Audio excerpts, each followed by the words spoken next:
पांचवा सवाल है, एक बगैर ढक्कन का लकड़ी का बक्सा 3 सेंटीमीटर मोटी लकड़ी का बना हुआ है। इसकी बाहरी लंबाई, चौड़ाई और ऊंचाई दी हुई है। अंदर की ओर पेंट करना है। पेंट करने की दर दी हुई है। तो इस सवाल को शुरू करते हैं। सबसे पहले हम इसकी बाहरी लंबाई, चौड़ाई, ऊंचाई लिखेंगे बक्से की बाहरी लंबाई बराबर 146 सेंटीमीटर, चौड़ाई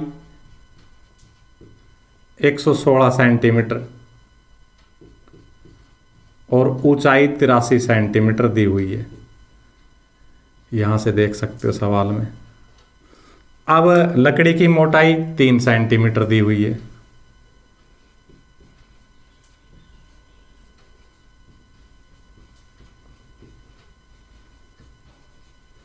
देखिए, अगर कोई चीज इस प्रकार से बनी हुई हो, आपको दिखा रहा हूं, फिर मिटा दूंगा इसको, सिर्फ हल्का सा समझाने के लिए बनाया गया है।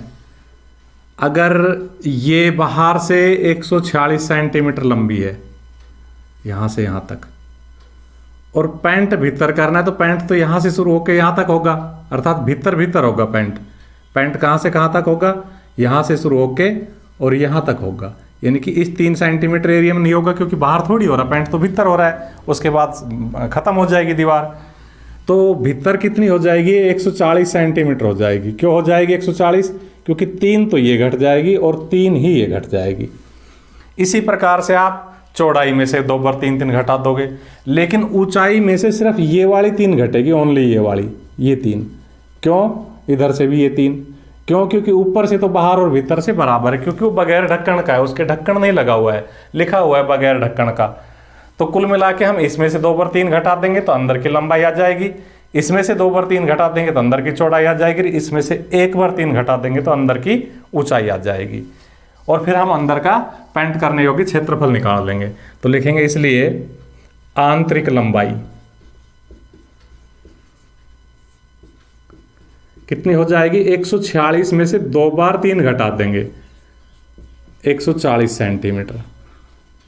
चौड़ाई जो हमारी 116 है, उसमें से 2 बार 3 घटा देंगे, 110 सेंटीमीटर। और ऊंचाई, क्योंकि ऊपर से तो इकसार है बाहर भीतर के, लेकिन नीचे से फर्क है 3 सेंटीमीटर का। भीतर की 3 सेंटीमीटर कम हो जाएगी, ऊपर से बराबर है, तो सिर्फ 1 बार 3 घटेगा, 80 सेंटीमीटर। लिखेंगे अतः रंग करने योग्य क्षेत्रफल, अतः रंग करने योग्य क्षेत्रफल।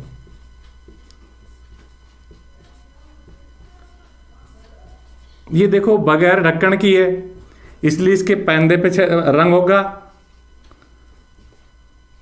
और चारों दीवारों पे रंग होगा। ऊपर तो क्योंकि ढक्कन तो है नहीं, तो पैंदे का क्षेत्रफल प्लस चारों दीवारों का क्षेत्रफल।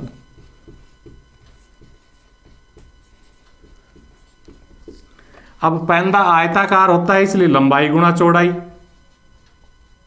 और चारों दीवारों का हमने एक दिन पहले भी एग्जाम्पल में लिखवा दिया था, 2 लंबाई प्लस चौड़ाई गुणा ऊंचाई। इसमें वैल्यू रख दो, लंबाई 140, क्योंकि पेंट अंदर होना तो अंदर वाली लिखेंगे, वो अब हमारे किसी काम की नहीं रही।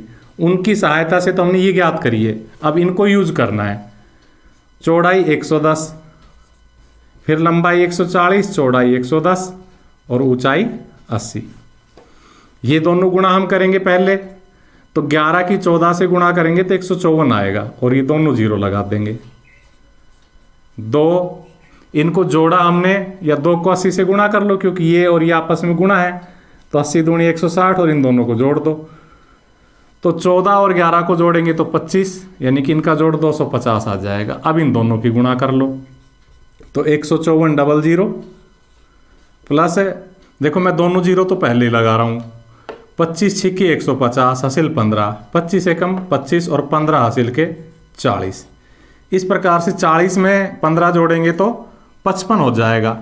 तो हमारा रंग करने योग्य क्षेत्रफल आ गया 55,400 वर्ग सेंटीमीटर। आप ऊपर नीचे लिख के जोड़ लेना, सीधा जोड़ करना नहीं आए तो। अब हम लिखेंगे चूंकि 1000 वर्ग सेंटीमीटर का खर्चा 2 रुपये, यानी यहाँ से हम एक एक नियम बढ़ा के और इतने क्षेत्रफल पेंट करने का खर्चा ज्ञात करेंगे। तो इस बची हुई कैलकुलेशन को मैं यहाँ कर देता हूँ। तो क्या लिखेंगे, लिखेंगे चूंकि 1000 वर्ग सेंटीमीटर पर रंग का खर्च बराबर सवाल में दिया हुआ 2 रुपये। ये लाइन हमने कंप्लीटली सवाल से ली है, ये ऐसे कैसे जैसे यहाँ लिखी हुई है यहाँ से यहाँ तक। अब हम लिखेंगे इसलिए 1001 वर्ग सेंटीमीटर पर रंग का खर्च, तो 2 में 1000 का भाग लग जाएगा और हमें कितने पर करना है, 55,400 पर, इसलिए 55,400 वर्ग सेंटीमीटर पर रंग का खर्च, तो 2/1000 इंटू 55,400। देखो 2 जीरो से 2 जीरो कट जाएगी, 2 पंजे 10, 5 का भाग मौखिक दे सकते हैं, नहीं देना है तो अपना खाना खींच के दे लेना। 5 एकम 5, फिर 5 एकम 5, फिर यहाँ न जान की 0, दशमलव लगाई, फिर 5 अट्ठे 40, 1 जीरो हम अपनी मर्जी से लगा सकते हैं। तो कितना खर्चा हो जाएगा, 110 रुपये 80 पैसे। छठा सवाल है टेक्निकल सवाल है। टेक्निकल सवाल उस सवाल को बोलता है जिसमें सीधी सीधी लंबाई चौड़ाई ऊंचाई हम ज्ञात नहीं कर सके। इसमें दी गई कंडीशनों से डायरेक्ट क्षेत्रफल उत्पन्न किया जाएगा, इसलिए इसको टेक्निकल सवाल बोलते हैं। क्योंकि अगर हमसे इसने कहा है कि घनाभ का संपूर्ण पृष्ठीय क्षेत्रफल ज्ञात करो, और अगर हम दी गई कंडीशनों से लंबाई चौड़ाई और ऊंचाई को ज्ञात कर सकते होते तो फिर ये टेक्निकल नहीं होता। हम डायरेक्ट इसका क्षेत्रफल निकाल देंगे इन दी गई कंडीशनों से। तो हम लिखेंगे कि घनाभ का विकर्ण, सवाल को पढ़ा और सवाल में 2 चीजें दी हुई है, उनमें एक दिया हुआ है घनाभ का विकर्ण और वो हमसे दिया हुआ है 11 सेंटीमीटर। यहां घनाभ के विकर्ण का फॉर्मूला लगाएंगे, क्या होता है, अंडर रूट लंबाई स्क्वायर प्लस चौड़ाई स्क्वायर प्लस ऊंचाई स्क्वायर बराबर 11। अब हम इसका अंडर रूट हटा रहे हैं तो यहाँ क्या रह जाएगा, लंबाई स्क्वायर प्लस चौड़ाई स्क्वायर प्लस ऊंचाई स्क्वायर बराबर, इधर अंडर रूट हटाएंगे तो उधर स्क्वायर होगा, तो 11 का स्क्वायर 121। ये हमारी कंडीशन काम आएगी आगे, इसलिए इसका मान निकाल के रख दिया है। अब हम लिखेंगे लंबाई जमा चौड़ाई जमा ऊंचाई बराबर 19। लंबाई जमा चौड़ाई जमा ऊंचाई बराबर 19। देखिए यहाँ दोनों पक्षों का वर्ग करेंगे, क्या करेंगे, दोनों पक्षों का वर्ग। टेक्निकल सवाल आपको थोड़ा सा ध्यान रखना पड़ेगा कि सवाल ऐसे होगा, क्योंकि जब हम इसका वर्ग करेंगे तो इसके वर्ग के अंदर घनाभ के क्षेत्रफल का सूत्र बन जाएगा अपने आप, इसलिए वर्ग करेंगे। तो देखिए ये स्क्वायर का एक फॉर्मूला होता है डायरेक्ट, कि लंबाई स्क्वायर यानी पहले का भी वर्ग कर दो, दूसरे का भी वर्ग कर दो, तीसरे का भी वर्ग कर दो, फिर 2 लगा के पहला दूसरा ले लो लंबाई गुणा चौड़ाई, फिर 2 लगा के दूसरा तीसरा ले लो BH, और फिर 2 लगा के पहला तीसरा ले लो HL। इस प्रकार से ये इसका होल स्क्वायर खोल दिया है। पहली संख्या का वर्ग जमा दूसरी संख्या का वर्ग जमा तीसरी संख्या का वर्ग जमा 2 पहली गुणा दूसरी जमा 2 दूसरी गुणा तीसरी जमा 2 तीसरी गुणा पहली। ये फॉर्मूला होता है, 9वीं क्लास में गुणनखंड में आपको पढ़ाया जाता है। इधर 19 का स्क्वायर 361। हमने वो तैयारी इसीलिए करके रखी हुई थी कि जब हमारे पास लंबाई स्क्वायर प्लस चौड़ाई स्क्वायर प्लस ऊंचाई स्क्वायर आ जाएगा तो उसकी जगह 121 रख देंगे। तो यहाँ आ गया, तो अब इसकी जगह हम क्या रख रहे हैं, 121। कहाँ से, 1 से। यहाँ हम 2 कॉमन ले रहे हैं तो क्या बनेगा, लंबाई गुणा चौड़ाई प्लस चौड़ाई गुणा ऊंचाई और प्लस ऊंचाई गुणा लंबाई बराबर 361। और यही घनाभ के संपूर्ण पृष्ठ के क्षेत्रफल का फॉर्मूला है। अतः अगर हम 121 को उधर ले जाएंगे तो घनाभ का संपूर्ण पृष्ठ यहाँ बच जाएगा। और क्योंकि इसमें हमने अलग अलग लंबाई चौड़ाई ऊंचाई नहीं ज्ञात की बल्कि सीधा हल कर दिया, इसलिए सवाल टेक्निकल सवाल कहलाता है। और ये सवाल मोस्ट इंपॉर्टेंट सवाल है, एग्जाम में आ सकता है, बढ़िया सवाल है। तो हम लिखेंगे इम्प्लाइज, इसकी जगह क्या लिख रहे हैं, घनाभ का संपूर्ण पृष्ठ, घनाभ का संपूर्ण पृष्ठ। संपूर्ण पृष्ठ या संपूर्ण पृष्ठीय क्षेत्रफल एक ही बात है। 361 ये मान हमने कहाँ से रखा था, 121, 1 से, तो यहाँ हमने लिखना चाहिए था 1 से जब मान रखा जब। अब ये 121 उधर जाएगा तो जाके क्या हो जाएगा, माइनस। 361 में से 121 घटा देंगे तो 240 बचेगा और यही हमारे सवाल का सॉल्यूशन है। 7वां सवाल है 6 मीटर भुजा का वर्गाकार फर्श का कमरा है, तो लिखेंगे फर्श की भुजा 6 मीटर। इसका मतलब ये हुआ कि इसकी लंबाई भी 6 मीटर है और चौड़ाई भी 6 मीटर है, अर्थात लंबाई बराबर 6 मीटर, चौड़ाई बराबर 6 मीटर।